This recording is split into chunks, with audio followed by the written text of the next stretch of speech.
बारिया town से हर 3 माह बाद वसूल की जाने वाली किस्त न ली जाए। ज़मीन सिंध की, ज़मीन उस मिस्किनों और गरीबों की, और पैसा सुप्रीम कोर्ट लेती है और पैसे वो सिंध में नहीं मिलते, पैसे उन गरीबों को नहीं मिलते हैं कि सिंध की ज़मीन का सौदा सुप्रीम कोर्ट ने क्यों किया। फिर इस्लामाबाद में जो है वो 3000 अपार्टमेंट बनाएंगे और कराची में जो है वो 2000 अपार्टमेंट बनाएंगे। यरगमाल बना के धमकियाँ देकर उनसे आपने जो है वो ज़मीन खरीदी है, खरीदी नहीं है बल्कि ज़मीन पे कब्जा किया है। बड़ी शर्मसारी की बात है कि बदनाम ज़माना मलक रियाज को जो है वो एनआरओ दे दे। ये है इमरान खान की गवर्नमेंट का फैसला। ज़मीन सिंध की, सिंध को 1 रुपया भी नहीं मिला।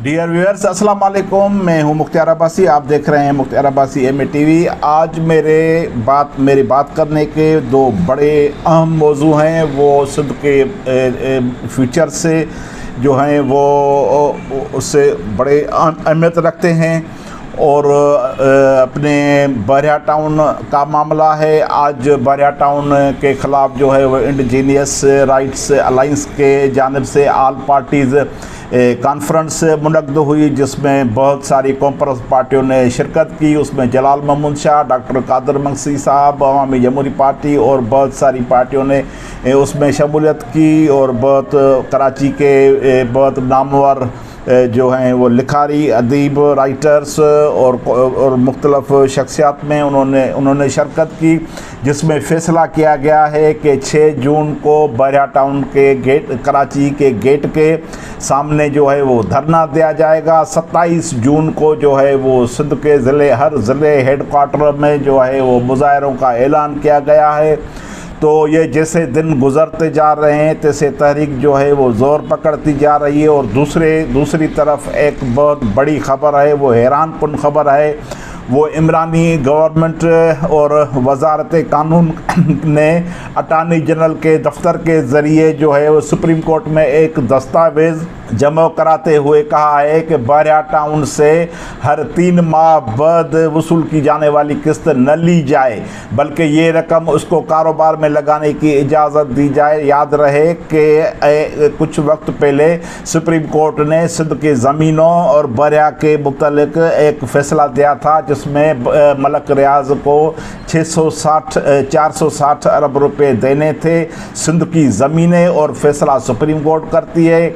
और पैसे, हमें तो अजीब बात महसूस होती है कि ज़मीन सिंध की, ज़मीन उस मिस्किनों और गरीबों की, और पैसा सुप्रीम कोर्ट लेती है और मलक रियाज उनके पास सुप्रीम कोर्ट के पास जमा कराते हैं। पैसे वो सिंध में नहीं मिलते, पैसे उन गरीबों को नहीं मिलते, बल्कि पैसे जो हैं वो पाकिस्तान गवर्नमेंट और वज़ारत कानून जो है वो अपने वज़ारत जो है वो अटार्नी जनरल के मार्फत सुप्रीम कोर्ट में दस्तावेज़ पेश करते हैं कि इनसे जो है वो किस्त न ली जाए। और किस्त जो है हर 3 माह जो इनसे लेते हैं वो इनको जो है मेरे ख्याल में इमरान गवर्नमेंट एनआरओ देना चाहती है। वो इस सिलसिले में हम आपको एक तफसीली जो है वो रिपोर्ट पेश कर रहे हैं। हम पूछते हैं कि सिंध की ज़मीन का सौदा सुप्रीम कोर्ट ने क्यों किया। पहला तो हमारा ये सवाल है ये कि अगर जायदाद मेरी हो, ज़मीन मेरी हो, तो उसका फ़ैसला जो है वो सुप्रीम कोर्ट करे,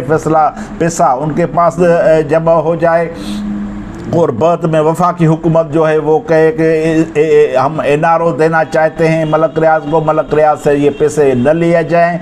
और मलक रियाज जो है वो एग्रीमेंट करता है पाकिस्तान हाउसिंग स्कीम के तहत कि हम इस्लामाबाद में जो है वो 3000 अपार्टमेंट बनाएंगे और कराची में जो है वो 2000 अपार्टमेंट बनाएंगे।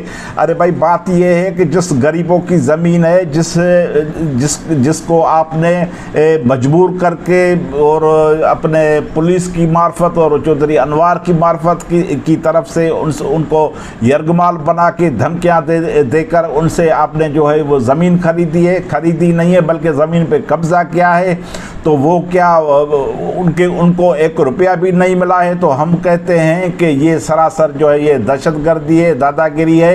ये अवाम की ज़मीन जो है प्राइवेट कंपनी को क्यों बेच दी गई है। अब तब्दीली सरकार जो है वो बदनाम ज़माना मलक रियाज को एनआरओ देने वाला है, एनआरओ देने का सोच रही है। सुप्रीम कोर्ट से अपील है कि ये फैसला वापस ले लें। ये इंसाफ की तकाजा नहीं करता है। पाकिस्तान में वज़ीर आज़म इमरान खान की तहरीक इंसाफ हुकूमत ने सुप्रीम कोर्ट के कहा है कि बहरिया टाउन कराची में ज़मीन के बदले 460 अरब रुपए की अख्तार जमा कराने में रिलीफ दिया जाए। ये उन्होंने दस्तावेज पेश किया है। वजारत कानून के अटॉर्नी जनरल के दफातर से सुप्रीम कोर्ट में एक दस्तावेज, हमने पहले भी कहा कि उन्होंने एक दस्तावेज आप जो है ये दस्तावेज देख सकते हैं।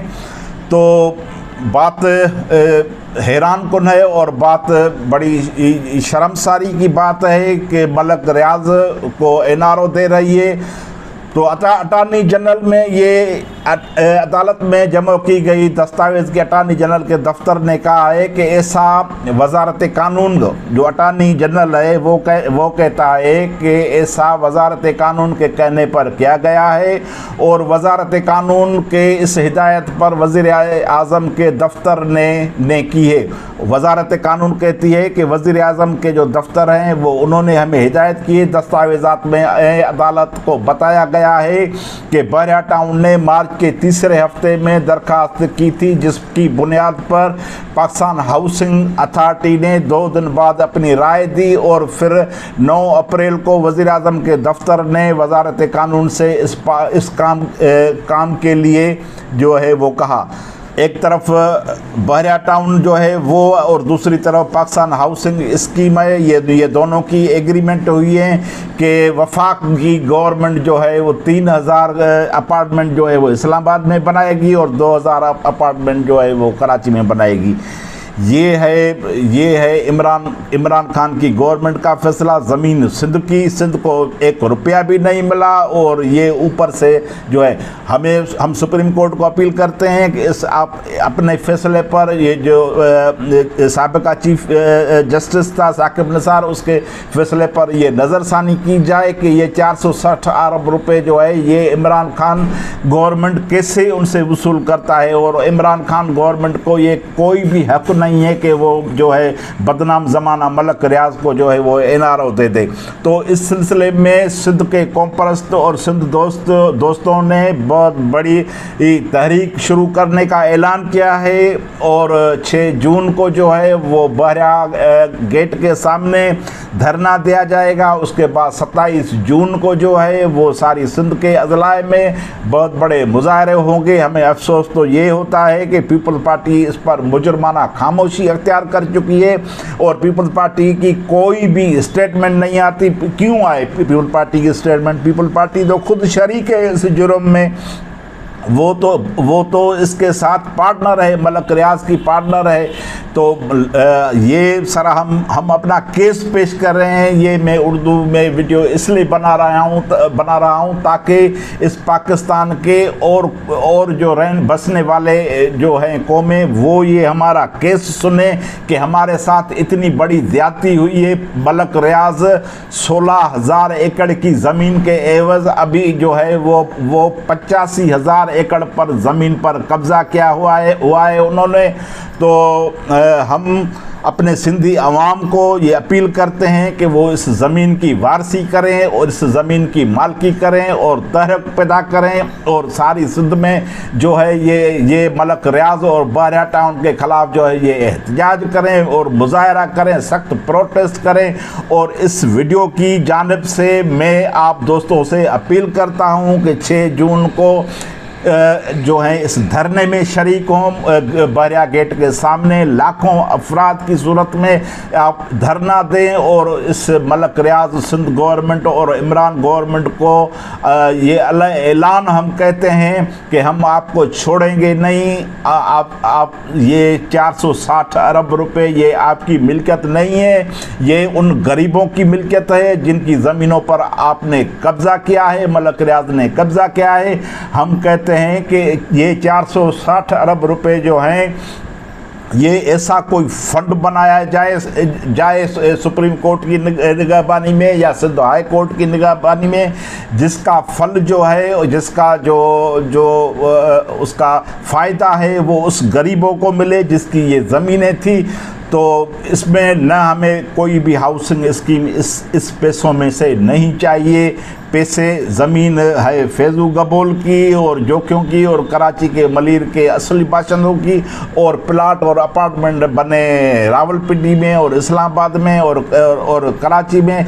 ये इंसाफ की तकाजा नहीं है। हमारा सख्त मुतालबा है कि जिसकी ज़मीनों पर कब्ज़ा किया गया है, जिसकी ज़मीनों से ज़मीनें छीने गई हैं, उसके लिए कोई रिलीफ फंड कायम किया जाए और उस फंड में से जो भी उसका जो मुआवजा होता है, जो उसका बेनिफिट होता है, वो उसमें उन गरीबों को दिया जाए ताकि वो अपनी रोज़ी कर सकें। तो आज की जो हमारी ये वीडियो है वो सिर्फ इसी बहरिया टाउन की बुनियाद पर है कि बहरिया टाउन जो है ये एक बड़ी साजिश है सिंध के ज़मीनों के ख़िलाफ़। तो हम इनको छोड़ेंगे नहीं। ये पीपल पार्टी की मुजरमाना खामोशी जो है इनको बेनकाब करेंगे। ये बिलावल की जो मुनाफकी है या आसिफ जरदारी की जो मुनाफकी है, हम इसको कभी भी नहीं छोड़ेंगे कि 16,000 एकड़ की ज़मीनों के सिवा जो है ये इन्होंने 85,000 एकड़ ज़मीन पर मुफ्त में कब्ज़ा किया है, जिससे इसके कोई बाप की मिल्कियत थी। तो ये हमारी जो वीडियो है ये मेहरबानी करके आप हज़ारों लाखों दोस्तों तक शेयर करें ताकि हम अपना केस पेश कर सकें कि ये मलक रियाज और बहरिया टाउन और इमरान गवर्नमेंट कौन होती है सिंध की ज़मीनों के बारे में फ़ैसला करने के लिए। मेहरबानी, थैंक यू, खुदा हाफ़िज़।